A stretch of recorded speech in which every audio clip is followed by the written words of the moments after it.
shumë tema, shumë pyetje që kam janis. Po pianisi prej bazës. Gratë gjithmonë me dekada ose me shekuj kanë qenë mbështetëse të forta të familjes edhe një lloj ndërmarrëseve të familjes, domethënë gjyshet tona besoj të shumicës së njerëzve kanë pas pundore, ose kanë qep me maqina, ose i kanë shit, ose i kanë falë ato produkte që është sot njihet si ndërmarrësi, por në atë kohë nuk është se e ka pas një emër të tillë. Përshëndetje, unë jam Genti edhe kena nisë një podcast së bashku me Kullën Fresh Magazine, ku kryesisht kena me thirrë veç njerëz të suksesshëm. Nuk kena me folë sa në të kota, po qysh e kanë mri suksesin ta persona me një formë ose tjetrën. Çdo më na ngu, ngana që jo shkatënal. Tash për këtë ata ndëgjues që jenë të na ndëgjuar tash për momentin, një përshkrim shumë të shkurt kush është Arta, çka bën Arta edhe ku është angazhuar. Unë jam startup mentore, domethënë mentore e bizneseve fillestare, jam përgjegjëse për programin zviceran të ndërmarrësisë në Kosovë.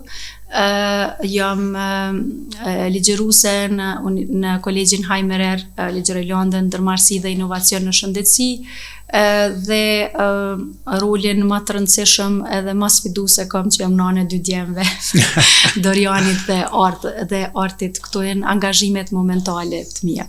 Ma kujtove sot e pata një muhabet me një person që ka një herë kështu si konsulencë shoqënore pi ofrojmë, edhe ma boni sa nuk jem, ka bërë një biznes shumë suksesshëm, edhe ma boni sa nuk jem të mujtë me marrë vesh diçka.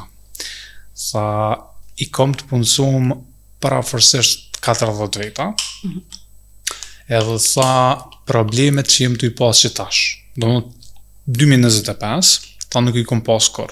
Me njerëz është fjala, me stafin. Edhe stafin kryesisht i ka 3. Domethënë prej 19-20 deri në 27-28, po kryesisht mbi 23 moshë e ri. Edhe tha, veç ta po du me ditë ku është ajo thelbi problemit. Domethënë nuk jem të e ditë a është puna parëv, domethënë që mos i na tu i pagu pak, a qysh po të qëndrojnë ana me paga. Tha, nuk jem të e ditë sa është qasja, tha, nuk jem të e ditë sa është fajit mjalon arsimor, që të dim bile a kena nevoj në shtesë me eduku në i sen. Tha, nuk jena të e ditë sa është fajit prindëror, familjar, që aty tha s'kena qa me bo, tha, se s'mon është i mjep edukatën prindënore. Edhe tha, jemi një dilemë, tha, që nuk po di sa ku me gjujt energjin tem, që me mujt me mbështet stafin, tha po është kam vjen njëjtë. Tha, në që se përlargohen 2 veta, po vinë 2 tjerë njëtat problemet. Ashtë ti që e përmene që të pjesën e gjeneratës, edhe në shtat që to problematikat, se kjo po është pak, po vinë me një të mirë e me një të keqe. E vërtet. Që aty janë njëse me potencu diçka, po të me të singjys? Jo, unë mendoj që përjetimi i luftës dhe përjetimi i sfidave në moshë të hershme t'jap 2 drejtime. Ose të bën me pa jetën me një sy që ke vendos mës me udërzu, ke vendos mës me viktimizu vetën, por në fakt me gjetë mundësima të mira, për me zhvillu vetën tutje, edhe gjithashtu e sheh këto si një forcë, jo si një dobësi, ose dobësohesh komplet edhe viktimizohesh komplet, nuk ka mes. Do të thonë se pikërisht që to sfidat ty të bojnë me shku te një ekstrem ose një ekstrem tjetër. Edhe ajo është zgjedhje, do të thonë çka na ndodh neve nuk e zgjedhim, po çu reagojmë ndaj asaj se çka na ndodh neve është zgjedhje personale, individuale. Ato çka e shoh me gjeneratën Gen Z është në shumicën e rasteve e kanë një aftësi shumë të mirë me ardhur te zgjidhja më shpejt, të përdor inteligjencën artificiale, që është shumë mirë. Mirë po përdorimi i inteligjencës artificiale kërkon edhe një farë analize kritike që shpeshherë ju mungon, edhe një përgjegjësi. Domethënë vazhdimisht e luajnë si në moment fundit, hajtë se e bëj diçka si shpejt edhe e dërgoj. Pak si shabullan.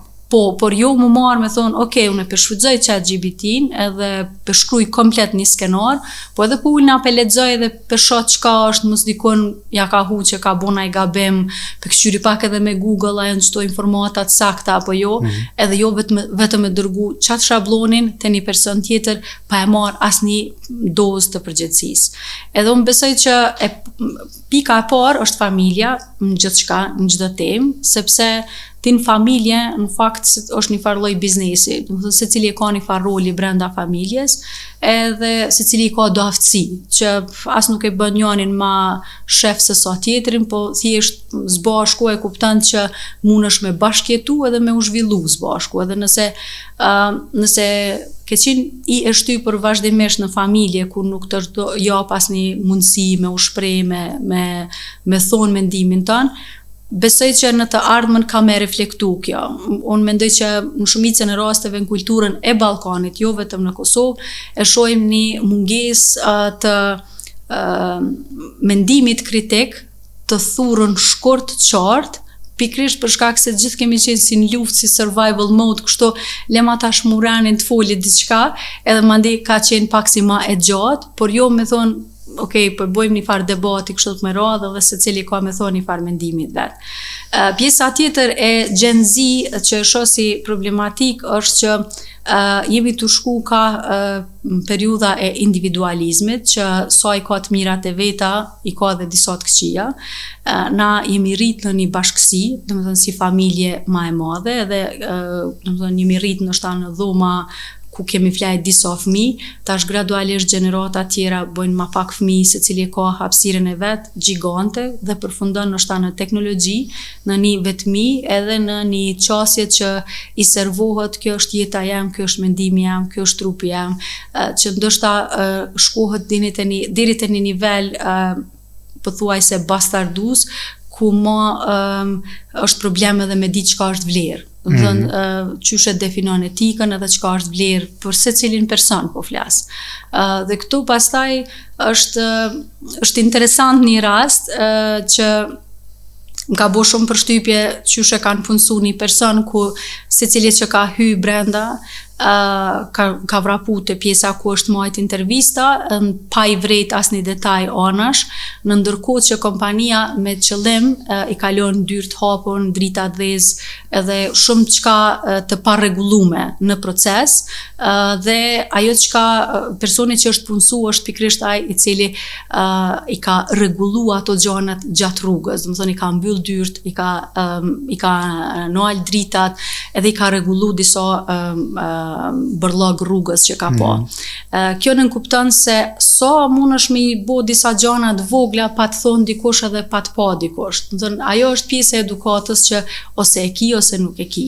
Ndërkohë që ne fatkeqësisht po e shohim që më shumë është qysh me gjetu në rrugën tënde personale, pa pas mendimin që ka ndodh me tjetrin. E shohim koncerte, domethënë mbeturinat, i shohim në forma të ndryshme se si sillen, dhe kjo mandej reflekton edhe në vend të punës, edhe në mënyrën se si rriten edhe gjeneratat e reja. Domethënë unë jam nane 2 fëmijëve dhe shoh që shpeshherë prindrit hezitojnë qysh kom i marrë tash unë fëmijët se janë me një shok të caktuar edhe kanë shumë problem komunikimin ose bindjen. Nëse nuk e arrit me fëmijë me kriju çka është po dhe çka është jo, dhe komunikimin bazik, vërtet ka me pas problema i fëmijë nesër kur të rritet me çfarë do komunikimi në të ardhmen, në çfarë do pune që ajo se ajo e merr. Kështu që besoj që kjo faza e individualizmit, ku ti mundesh edhe bota është e hapur, mundësit janë të shumta, ka përparësi të shumta, por është e rëndësishme me pa familjen si një diçka të shejt që na e kemi ndërtu me shekuj në Kosovë dhe mos me humb ato, sepse pra po them, baza është gjithçka në familje. Unë kom bo dhe hulumtime të shumta shkencore gjatë kohës së doktoraturës për gratë ndërmarrëse, edhe posaçërisht njëri prej hulumtimeve që më zhdash me bëj intervista në Kosovë, ka qenë impakti i kulturës te gratë ndërmarrëse. Si e shohin ato veten në zonat rurale, në zonat urbane, dhe ka një dallim drastik. Do të thënë disa e shohin që mas orës 5 nuk është mirë me dalë për shkak se tjerët e shohin me një sy tjetër, disa e shohin që bota është e hapur edhe vendosin vetë kur dojnë edhe si dojnë me zhvillu biznesin, por në përgjithësi, kur jam thellu në disa pyetje, e kom kuptu çka ka ndiku që këto dy grupe të grave janë shumë të ndryshme, është mënyra se si janë rrit, mendësia e tyre, çka besojnë edhe çka shohin si vlerë. Prandaj e shoh pjesën e familjes si një diçka që me të vërtet është rëndësishme me rujt dhe me punu në adretim, sepse po thëm si non, vazhdimisht marr komente të asaj kush po ta kqyr djalin ose nëse është burri jam që është baba i fëmijëve, atëherë edhe ai diskriminohet në pikën që qysh ti vetë pikqyra pa kërkona. Domethënë jemi në një periudhë të transformimit kulturor që po është vështirë me gjetë një farë mesi që po, ai është babë, i kqyr fëmijët e vet me dashuri edhe me kënaqësi, sepse unë kom punë, po të njëjtën e bëj edhe unë. Domethënë nuk jemi 50-50 në stilin hajde tash po e marrim fëmin, ja ndrojmë pampersin bashk, po muj me qenë unë 90%, ai 10% ose e kundërta, sepse e rëndësishme është me plotësu njëri tjetrin, jo me pasi garë kështu në kuptimin që unë jam më e fortë, jam më i dobët ose e kundërta. Ma kujtove vështë një gjatë që unë po du me ta marrë mendimin në qasjen tane. Çka pecek, po është një problem thelpsor që kur e përkthen në aspektin e punës, zhvillimit profesional, po do të me investu shtesë, energji, trajnime, që çfarë do lloj mungesi që e ka pas në kulturën familjare ose në kulturën edhe shoqënore, se në një pjesë na ndikomi pak edhe pe shoqënisë, po do të me kompenzu punëdhënësi. Po. Për mu që ke interesant, nëse nuk jam të ja gabu vitin 2021, një organizat nga ka thirrë disa trajner, me i marrë disa trajnime për ndërmarrësit fermer kryesisht në Suharik. Edhe që ke befasi komplet për mu, njën kom parafërsisht 40 pjesëmarrës, 38 kanë qenë gra. Domethënë gra fermere. Shumë prej tëne, muj me thonë kishin fitu çmime në Ballkan. Një prej tëne domethënë për çdo vit e fitoi ke çmimin për mjaltën në më të mirë, domethënë Kosovë, Shqipni, Maqedoni. Shumë prej tëne domethënë kishin jashtëzakonisht prodhim të lartë. Ku qëndroi një problem? Qëndroi te adaptimi me teknologji, kuptohet, adaptimi me punu me procese, domethënë shumica punës ish atje me ad hoc, edhe pjesa tjetër me optimizu. Domethënë qysh me përdor një sen që mi kry në 72 punë. Edhe tani trajnimi ka qenë që na me ja u jep një rrugtim, një roadmap se qysh mundeni me arrit deri aty, edhe plani i organizatës mas ne ka qenë mi mbështet hala.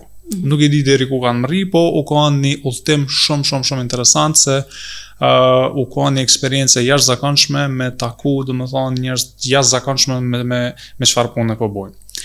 Tani me automatizëm u më lidh me nanën te. Nana jam është doktoresh. Për momentin ka 70 vjet.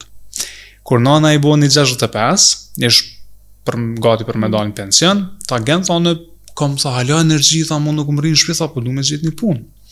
Edhe i ndihmova, po edhe e pat fat që kompania atëhere WebHelp, tash Concentrix, e vendosën një konkurs për company doctor, do më thonë doktorën e kompanisë, edhe u punëso aty. Tash është një problem. Nana prej fillimit ka punu do më thonë njën shtëpi të shëndetit, tani të ndihma e shpejt e tjera, kryesisht ku puna është analoge me letra, nuk ka digitalizim.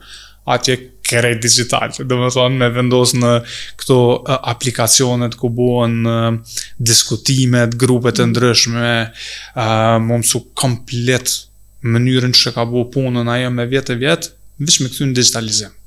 Kapi stresi ekstrem shumë. Ku shko me mësu, që shko me bu e tjera. Edhe tash unë nuk theva në rolin e trajnerit, thash, tash në qitë rast në duna me cilësu mamin tem si një student. Edhe e bona pak edhe një test për veti. Edhe thash, veç të testoj, do më thonë, pe krijej një qasje, pe krijej një kurikull. Adin, veç për mamin tem, edhe mi jamësu qëto aplikacione edhe qëtë proces punës digital. Ke shumë sfidus, si do mos javën e parë. Shumë sfidus. Po mas 3 jave, kur farë problemi mon nuk ish komplet raport në bon kompjuter. Company channels ato mi shënu mesazhet të tjera, janë nisi pak edhe me ChatGPT më mësu, ka njerë pishtin mesazhat, kur po do në farë urimi mja u bo pishtin ChatGPT dhe për chat. Po, keni qasje që funksionej me nanën teme, o tash unë e qita në dilem, a kish funksionu dhe me tjerë. Edhe unë halajëm ka du qëta me testu me po cilja është metoda ma e mirë që mundet me funksionu me mosha ndryshme për me mujt na me adaptu ndryshimet që apo ndodhe. E mu tash për më interesën qasja jote. E para, edhe unë e kom familjen krejt mjek, mjekësia dhe teknologjia nuk shkojnë kështot njëna me tjetrën, jërë armitsi të vazhdushme, për që ato edhe teknologjia është e fundit që po hënë kështot në hapa, tashmë pak më të shpejt në mjekësi, po saqërisht mjekët janë të njoftun që e kanë komunikimin direkt me pacient, teknik medicinal dhe administrata e spitaleve natyrisht janë pak më të digitalizuar, po te mjekët është problem më i madh. Unë e shoh këtë aspektin e teknologjisë si sfidë të mendësisë. Në fakt gjithë shka e lidhi me mendësi, nuk e di pse nështë kom pas me të vërtet shumë kështu eksperiencë të katuneve që nështë jo më befasu qofë për të mirë, qofë për të keq. Mirë po kritë është të sa dëshiron me mësu. Do me thonë, unë kom pas gra 45 vjeqare që e kanë cilësu vetën shumë të vjetër për me mësu teknologji, sepse janë martu 3 fëmijëve që kanë pas në fakulteta, edhe më kanë thonë që kjo është punë që e bën djali ose qika, por as nuk du mu marrë me atë pjesë, do me thonë, e kanë kështu stop. Ka familje në Polac në Drenic që i kanë qu fëmijët në Duke University me studiu me bursë të Fulbrightit dhe janë kthy mrapa për mbledhjen e kërpudhave dhe komplet pjesën e procesimit të teknologjisë, optimizimit të shpenzimeve, eksportit ja kanë besu qikës. Do më thëmë, për mu kjo është një ndryshim jashtëzakonisht i madh, sepse është e vërtet që disa janë pak më të prirur ose me dëshirë pak për me mësu gjana të reja, që ka do të qoftë ajo teknologji ose diçka tjetër, disa jo. Por edhe unë jam konsulente për ma shumë se 10 vite dhe mbjen me shku në për fshatra të ndryshme, me bizneset të ndryshme dhe e shoh që gjenerata e dytë e bizneseve që janë qoftë në bujqësi, qoftë në sektor të ndryshëm, kanë investu shumë në fëmijët e tyre, edhe e shoh që ja u besojnë shumë. Domethënë, unë kom qenë në një qumshtore që baba fletke për pjesën e lopëve, kualitetit saj, qysh do të me qit me kullot, ndërkohë që qika vetëm folke për ERP sistem që e kanë bu kështot super të avansum, brenda një kompanije, edhe e kishin shumë të ndonë me këtë pjesë e ka qika, me këtë temë merrem e na, për me diskutu, kështu që tash për pjesën e trajnimit besoj që kritë është ideja kanë me gjetë që është i e gatshme me marrë këtë mësim, sepse nuk besoj që problemi është te kompleksiteti i teknologjisë, sa është problemi i asaj sa i adapton këto. Ajna tu pa mjaftueshëm gra, qika, në pozita të nalta, në pozita të nivelit C, ose po kena mjaftueshëm hapsin për me i shty përpara gratë që kanë ideja edhe bën, domethënë, entrepreneurs të suksesshëm.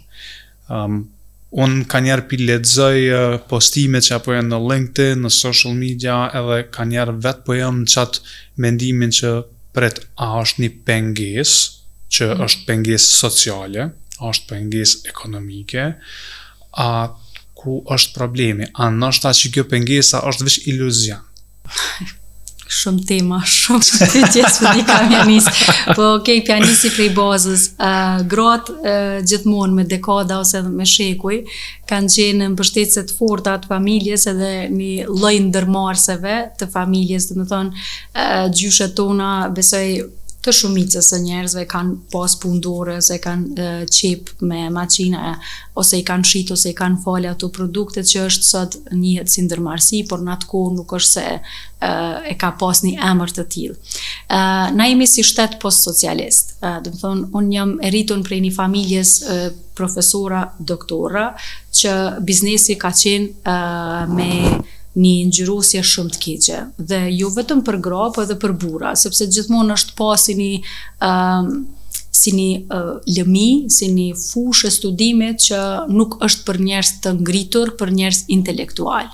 Dhe rrjedhimisht në familje të tilla, nëse ka pas mjek ose inxhinier, nuk është dashur të shku dikush në biznes. Do të thonë, kjo është një mendësi që ka qenë mas të madhe në Kosovë. Dhe çfarë ka ndodhur është që duke e pa që në fakt një biznes si teknologjia, mikrofoni edhe shumë të tjera na ka ndryshuar jetën për të mirë, nuk flasim për një diçka që biznesi është i dëmshëm, i keq, ose që duhet patjetër me vjedh. Dhe kjo kthesë dhe kjo mendësi e re ka shtyr shumë njerëz me fillu me u marrë me biznes dhe me kriju diçka të re. Dhe në bazë të kësaj ju nis edhe shumë gra që gjithmonë e kanë peshën më të madhe të krijimi i vlerës. Kur po them krijimi i vlerës, kanë fillu ndoshta me ushqime të ndryshme, kanë fillu me tekstil, kanë fillu me sallone të ndulimit si 3 sektorët më të mëdhej sa i përket numrit të grave të biznesit, por edhe një grup i grave që janë super të suksesshme edhe në IT dhe që tani më nuk e shohin veten të problemit gjinor, sa është grua apo burr, por thjesht të gjetjes së të klientëve të ri. Gjatë eksperiencës time unë kam taku 2 lloje të grave, ato që e shohin Prishtinën si pares në kuptimin që shumë vështirë është me shit, sepse janë të limituar në pjesën e vet, dhe ato që e shohin botën si një mundësi të hapur që duhet sa më shumë me shfrytzu. Teknologjia i ka jap mundësi të shumta grave që me qenë pjesë e komuniteteve të ndryshme edhe online, të takimeve online, dhe shumë prej këtyre grave e kanë shfrytzu. Sa i përket pjesës e ekosistemit në Kosovë, fatkeqësisht ka vite që kemi një ramje shumë të madhe të mbështetjes për startupe. Kjo vlen si për burra ashtu edhe për gra, për shkak se fillimisht kanë qenë sanksionet e Bashkimit Evropian, pastaj edhe largimi i USAID-it, mungesa e fondeve të vazhdueshme të shtetit për mbështetje të startupeve, dhe kur po them startup, nuk është biznes i ri, sikur që cilësohet në përgjithësi në institucionet tona, dhe inovacioni sikur diçka që është vetëm e re, por startup është një ekip që mundet me apliku me një ide të caktuar për me marrë një fond të caktuar. Ligjërisht në Kosovë është e pamundur. Do të thënë, nuk mundet një ekip me apliku për me marrë një fond. Duhet patjetër me pas biznesin e regjistruar, që ende pa e pas konceptin bazë, vetëm e shtyn në një obligim të shtuar sa i përket taksave dhe proceseve të regjistrimit të biznesit, plus tjetra është që duhet patjetër të bëhet një vlerësim që nëse flasim për një produkt bazë ose siç njihet një MVP në startup, në sektorin e teknologjisë informative, nuk mundesh me zhvillu asnjë MVP pa 25.000 deri në 30.000 euro. Prandaj nuk është një biznes krejt i thjesht që mundesh me fillu, me regjistru edhe me shku kështu në hapa tu pa tu bu. Shpeshherë edhe në vlerësohet kjo pjesa se po është një grup i IT-s. Nuk po flasim na vetëm për kohën që njerëzit e shfrytëzojnë duke e zhvilluar një pjesë, po ka edhe kosto tjera që janë të domosdoshme për me realizu, një produkt. Edhe plus që kjo ekipa IT-s nuk mundet me punu për 3-4 ditë, i duhet një kohë e gjatë. Ne nuk jetojmë në një vend si Austria ose vendet e zhvilluara që sot mundesh me lënë punën edhe me marr 70% pagës brenda vitit që me provu një biznes. Kështu që rrjedhimisht, me qenë se jemi vend në zhvillim, është domosdoshmëri krijimi një fondi të inovacionit ku i shtyn trit edhe trijat me pas inovacion më të lartë, e cila kish me sjell edhe qëndrueshmëri. Do të thonë, e kemi rastin e Labbox, që është një kompani udhëhequr nga një grua, nane 3 fëmijëve, ka pas shumë sfida, por tani ajo është në partneritet me një kompani italiane dhe produktet e saj janë globalisht të shitura. Pra sukseset të tilla neve na duan shumë më tepër, sepse kjo është një rast ku vajzat e reja i shohin disa pikpamje. E para që biznesi nuk do me thonë që nuk është për gra, e posaçërisht për nana të fëmijëve, sepse ka jashtëzakonisht shumë pengesa në mendësi sa i përket momentit kur bosh nanë, sepse cilësohet sikur diçka që tani më nuk i kohë, se biznesi kërkon shumë kohë. Unë mendoj që fuqia më e madhe e një gru që mundet me pas është liria me vendos ditën e vetë. Do të thonë, me qenë në një pozitë udhëhece, ku ti ajo që i cakton takimet, ku ti ajo që e kini pavarësi financiare, që çfarëdo që ndodh, je gatshme me bartë edhe peshën e familjes, qoftë financiare, qoftë ana tjetër, dhe unë besoj që biznesi pikrisht këtë pjesë ta jep shumë. Po duhet ma tepër punë, mirë po për mu vlen ajo që patjetër mendime kime pas edhe gjatë natës, më mirë është mi pas disa mendime që të sjellin pozitivitet edhe zhvillim, se sa ndoshta toksicitet edhe probleme tjera. Kështu që me qenë nanë është vështirë patjetër, kështu bile e bën edhe një pjesë tjetër që nin vetën mirë se që kjo është ajo, si më thonë, perfektja e balancit në mes të punës edhe të familjes, ku ki mundësi me zhvillu paralelisht pjesën e familjes dhe pjesën e biznesit. Dhe po thëmë, kom pa gratë shumë ta që janë të suksesshme në biznes, natyrisht ajo duhet me pas mbështetjen e familjes edhe të një rrethit, por në Kosovë edhe për meshkuj edhe për femna nuk është e lehtë me bo biznes, prandaj është si rrugtim ma sfidues, por nuk është e pamundur. Pat edhe pyetje se a cilësohet sociale, ekonomike, do të thonë cilat janë si sfidat që paraqiten. Sfida sociale është padyshim sfidë e madhe. Do të thonë vajzat rriten me një botkuptim që gjeni punë që është stabile, me komoditet, mos fal shumë, bën çike sjellshme, edhe krit këtu mandej të ndikojnë që shpeshherë me hezitu.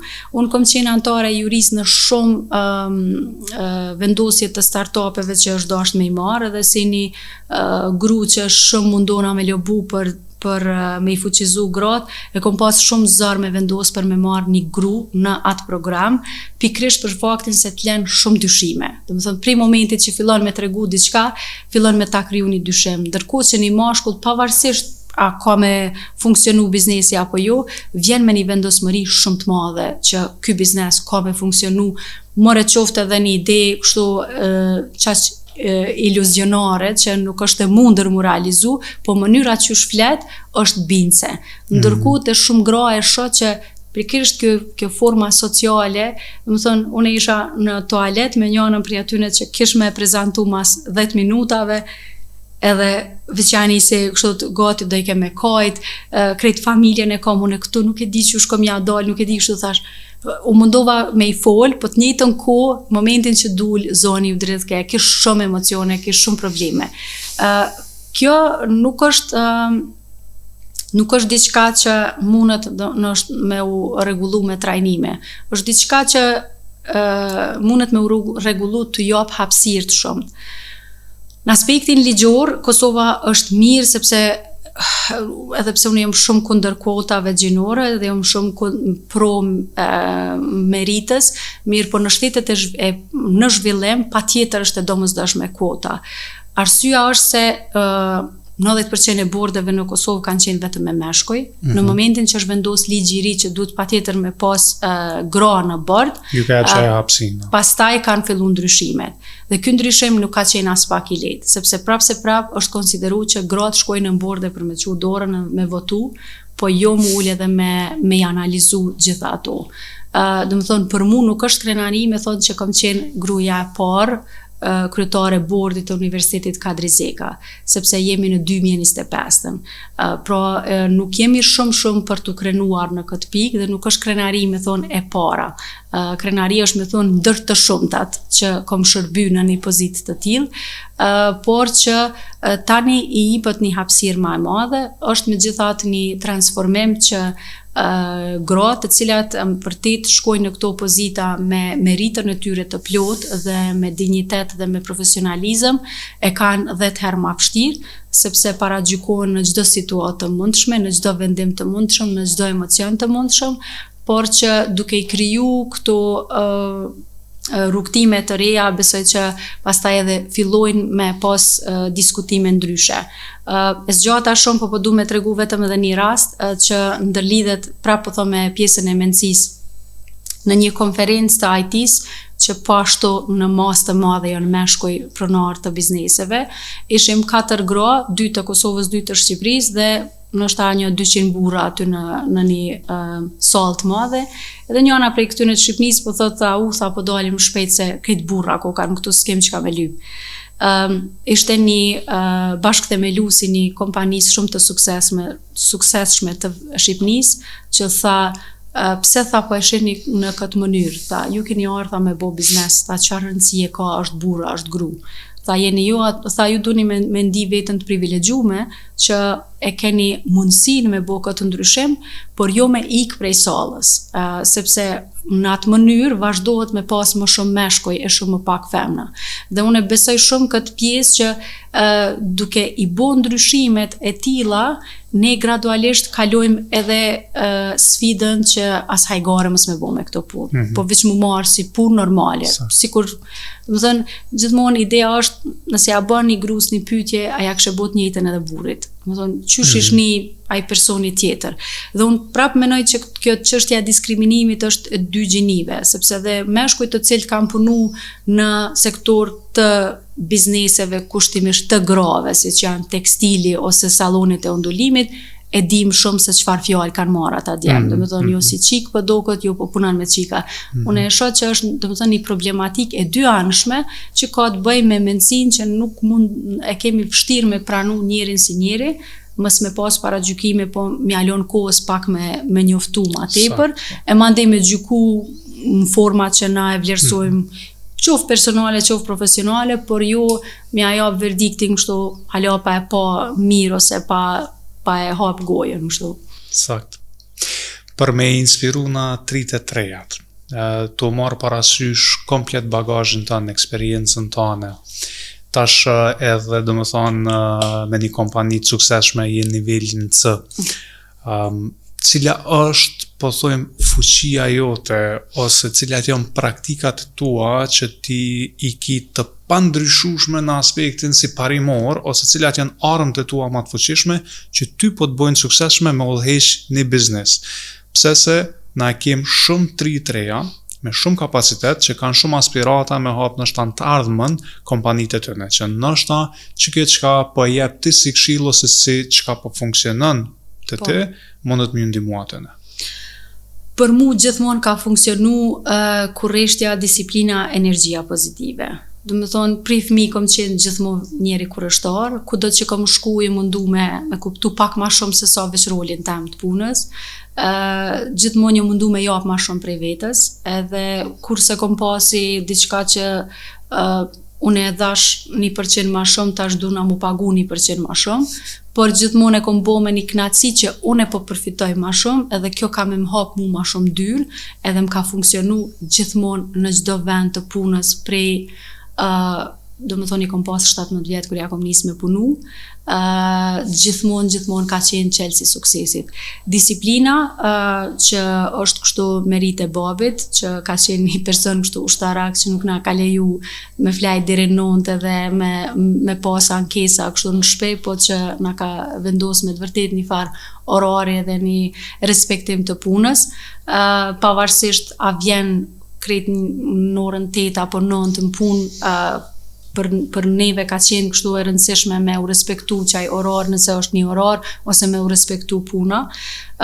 Dhe kjo shpesher mendoj se cili njeri që i ka rrugtimet e suksesit janë të veçanta në stilin e vetë, mirë po edhe filmat edhe librat kur i lexojmë ata persona që janë sfidu shumë, e ka një farë veçorie pak ma interesant që na bojnë me i dëgju ose me i lexu pak ma tepër.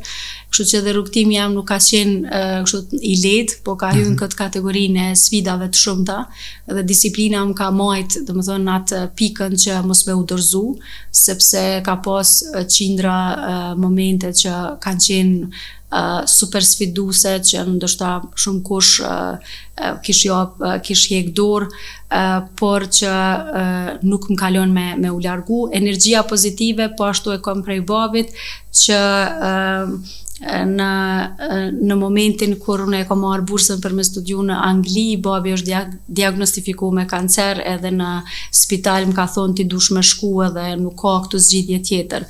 Do me thonë, ajo energjia pozitive prej një shtratit të spitalit, para një gjendje kritike, ta jep një farë lloj burimi të pashtershëm, të brendshëm, që mundesh me i te kalu çdo sfidë që del përpara, dhe gjithmonë të e kujtu se sa ka qenë ndoshta dëshira e tij për me na pa, sepse besoj që secili prej nesh i kemi disa motive çka bojmë në jetë, dhe kjo pjesa e ndihmës për të tjerët e ke nënën doktoresht, sigurisht e ki edhe të këtë aspektin e dhënies prej vetvetes. Do të thonë, mendoj që buron kështu prej familjes që ki by default që duhesh diçka me nimu dikon. Kështu që edhe për mu janë 3 llojet punave që e bëj punën për pare, e bëj punën për shpirt dhe e bëj punën për familje. Do të thonë, këtu të trijat e kanë rëndësinë e vet, për rëndësinë më të madhe ka pjesa shpirtënore. Nëse nuk e kam pjesën shpirtënore të përmbushën në aspektin profesional, e kam shumë probleme me vazhdu tutje. Edhe kjo përmbushja profesionale është ajo që unë besoj dhe shpresoj që munona me inspiru sa ma shumë njerëz, të i mentoru, të i këshillu në fazat të ndryshme të zhvillimit të biznesit. Jam mentore edhe me UN Women të Evropës edhe Azis, jam antare e Leader Circle të Female Factor, ku kemi, do të thonë, gra nga gjithë globi që bashkohemi gjatë viteve të para kur KRCT-ja është marrë me pjesën e psikologjisë grave të dhunuara gjatë luftës, kam qenë iniciatore për me i punësu 30 gra të dhunuara gjatë luftës në fabrika të tekstilit, duke e pa rolin e jashtëzakonshëm që gratë kanë nevojë të punojnë dhe ta nin veten me vlerë dhe jo të marrin ndoshta thjesht një lëmosh, por që ato të shohin veten që janë të afta të bëjnë një punë të caktuar. Kështu që gjatë kohës që janë trajnuar në fabrikën e atëhershme Kosovatex, kanë pasur edhe një fond, një iniciativë që pastaj është vazhduar nga presidentja Jahjaga, ish presidentja Jahjaga, dhe që tani ekziston ende qendra e tekstilit që gjendet në Drenas. Kom vazhduar, domethënë, edhe me gratë e keq trajtuara pas luftës, por këto është, mendoj në roli jam më i vogël, për shkak se aspekti psikologjik është shumë më me vlerë se sa aspekti ekonomik, kështu që ndihma jam ka qenë minimale, prandaj edhe kom zgjedh këtë pjesën e startupeve dhe kompanive që kanë mundësi me u zhvillu dhe që unë kam mundësi me i shfrytëzu kontaktet jashtë vendit. Me Narwhal Network është një biznes që ndërlidhet me fushën e fractional, që janë punëtor me orar për gjysma apo 30%, 70%. Fusha ku ne do të punojmë më së shumti është te invoicing ose te faturat, me qenë se shumica e këtyre personave përfundoi duke qenë në ndërmarrës i papritur, në kuptimin që duhesh me regjistru qoftë një numër fiskal apo një biznes. Shumica prej tyre e kanë bezdije dhe kanë të pamundur mi realizu të gjitha pjesën e një back office ose të zyrës administrative, sepse duhet të gjitha me i bo vetë. Kështu që ne përmes teknologjisë do të mundsojmë, domethënë, faturimin e automatizuar për këtë kategori të njerëzve. Në Kosovë besoj që kjo puna e fleksibilitetit edhe e punës part-time ende është ma vonë, do të vi ma vonë se sa në Amerikë ose në vendet e zhvilluara, por besoj që do të jetë e pashmangshme, sepse veç e shohim që në shumë raste produktiviteti i njerëzve ka arrit qatë pikë që nuk ka nevojë me punu full-time me një pozitë të caktuar, për mundet mu realizu edhe part-time. Perfekt. Për fund, tash për me përmbyll kështu që thojmë with a bang, sot kur bisedu më herët, më the që ishe përzgjedh pej Nottingham Alumni Awards, do më thonë që është jashtëzakonisht një lajm i mirë. Për fund, a ki diçka me ndo pak për qitë pjesë, edhe nështë që i shkon edhe një mesazh që ti kështë mujt me drejtu që mundet me qenë çka do që i tu bu me punën e juj, me cilën do projekt që i tu punu që ti kështë pas dëshirë me ndo me ndëgjues tonë. Udhimi në Nottingham si studente ka qenë shumë i rëndësishëm për mu. Pas kthimit e kom kuptu pse dallojnë njerëzit që dalin jashtë dhe ata që janë vetëm në Kosovë, sepse me të vërtet sfidohesh për herë të parë me jetu vet. Kur po them me jetu vet, mu ballafaqu me krejt mirat edhe të këqijat që i ka jeta vet. Edhe gjithashtu me u kyç me një sistem ndryshe, posaçërisht të arsimit që dallon shumë me arsimin në Kosovë. Kështu që për mu ka qenë një periudhë kur për herë të parë kom kuptu çka është mendimi kritik dhe çka është stresi i provimeve, që brenda 6 orëve i ki 2 provime, një mas një, dhe i ki vetëm ka 3 pyetje për një provim, në kohën kur nuk ka pas ChatGPT, po u dash krejt mi majtë men. Kështu që një sfidë kështu e jashtëzakonshme, po që ka rezultu në sukses. Edhe mas një kohë kanë kontaktu Universiteti Nottingham edhe e kam pa punën që e bëj për gratë ndërmarrëse, që edhe fokusin e doktoraturës e kom pas aty, dhe më kanë thonë kemi dëshirë me të nominu, a është në rregull, dhe pastaj vetëm e pash që jam përzgjedhur dhe nga juria si alumni i Nottingham për impaktin e grave ndërmarrëse në Ballkanin Perëndimor, që po besoj është një ndjenje mirë për mu që me u vlerësu prej një universitetit siç është Nottingham. Misioni jam i radhës është me bardh sa më shumë njohuri të trit, për çka dhe kom fillu me ligjeru, me i shty sa më shumë me pas exchange, pra me pas ndërlidhje me universitetet të tjera. Projekti fundit ka qenë me Universitetin e Lucernit, që 40 studenta kanë ardhur në Kosovë, sepse për mu vetëm në këtë mënyrë mendoj që mundemi me u njoftu ma mirë me studentat e vendeve tjera duke ardhur po ashtu në Kosovë, jo vetëm na duke shku atje. Dhe gjithashtu si një person që e kom kry fakultetin në Universitetin e Prishtinës, e kom kështu një mision të brendshëm me jap metodë mësimore të universiteteve të mira, pavarësisht që paga është shumë e ulët për të qenë ligjerues, por ajo nuk nënkupton që studenta duhet me marrë thjesht një provim sa për me kry, edhe një letër sa për me kry, kështu që atë letër kanë me marrë me ose pa mu. Për mu është e rëndësishme me u majtë men si një profesoresh që disa këshillat mia kanë mujt mi shërby për diçka, dhe që jam në mision me i lidh studentat me çfarë do programi të mundshëm që mundën me pasi follow-up tyre. Amazing. Art, faleminderit shumë, ke shumë kënaqësi me të pasur mësafer. Faleminderit ty, Gent, edhe për mu ke shumë kënaqësi kjo bisedë.